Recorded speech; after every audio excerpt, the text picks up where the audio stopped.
Эрүүл мэндийн даатгалын үндэсний зөвлөлийн 2022 оны 1-р тогтоолоор оншин хамааралтай бүлгийн жагсаалтыг бол шинжилэн баталсан байгаа.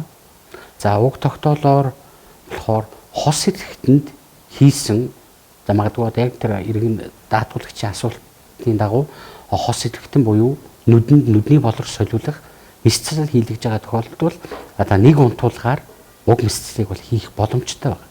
За даатгалын сангаас одоо санхүүжилтийг нь болохоор нэг эрхтэнд хийгдэж байгаа мэсцлийн төлбөрийг 1.6 дахин үржүүлсэнтэй адил хэмжээгээр задлыг нь бол тооцоод олгож байгаа. Жишээлбэл за хамгийн энгийн жишээгээр тайлбарлахад магадгүй нэг нүдний болор солиулахад 1 сая төгрөг тусламж үйлчилгээний зардал гардаг байсан бол за хос эрхтэн буюу одоо нэг унтуулгаар хоёр нүдэнд нь хоёр нүднийх нь бодрыг солиулсан тохиолдолд 1.6 сая төгрөгөөр тооцож зардлыг нь олгохмоор байна.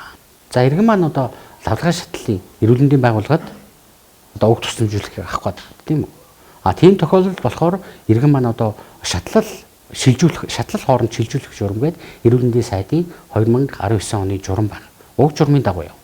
Өрхөөсөө аймгийнхаа нэгдсэн эмнэлэг рүү ирнэ. Аймгийн нэгдсэн эмнэлэг нь за өөрийнхөө тэр эрүүл мэндийн байгууллагынхаа хүчин чадлын хүрээнд одоо уг тусламж үйлчилгээг үзүүлж чадахгүй бол за дараагийн одоо төрөлцсөн нарийн мэргэжлийн эмнэлэг рүү 13-ийн В гэсэн маягтын дагуу цагмаар илгээх ийм боломжтой байна. За цаг хугацааны хувьд бол ямарваа нэгэн бол хязгаарлалт бол байхгүй. За эрүүл мэндийн даатгалын хуулинд орсон нэмэлт шинжилгээ маань одоо гол нэг өөрчлөлт маань одоо бол энэ байна. Иргэн даатгуулагчид маань хэрэгцээтэй тусламж үйлчилгээгээ ямарваа нэгэн одоо хязгаарлалтгүйгээр авах ийм боломжтой байна.